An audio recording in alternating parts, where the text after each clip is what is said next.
আল্লাহ তাআলা বলেছেন আত্মহত্যা করবা না, হারাম। যে ব্যক্তি আত্মহত্যা করে তার জানাজা কোন আলেম তার জানাজা পড়াবে না। সামান্য সলিমুদ্দি কসিমুদ্দি জাতীয় কয়েকজন লোক যাবে, আর একটা মুয়াজ্জিন জানাজা পড়ায় কবরে ধুয়ে দেবে। বড় জানাজা হবে না, বড় আলেম জানাজা পড়াবে না, যেহেতু সে জাহান্নামে যাবে। আত্মহত্যাকারী কোথায় যাবে?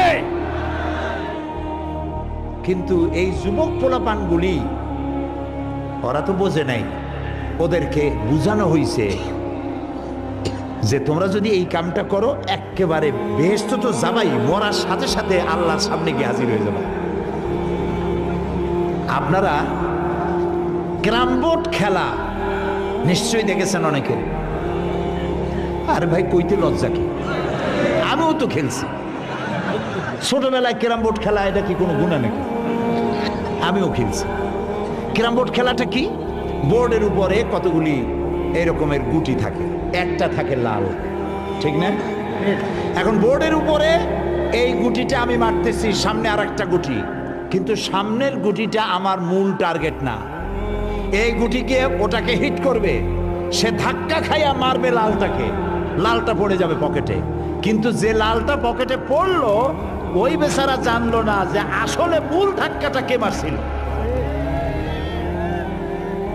কাজী এই যে যুবক পোলাপানগুলি ইসলামের জন্য জীবন দিতে, জীবন দেওয়া সহজ ব্যাপার না। কত বড় নেশা, পাগল বানায় এদেরকে।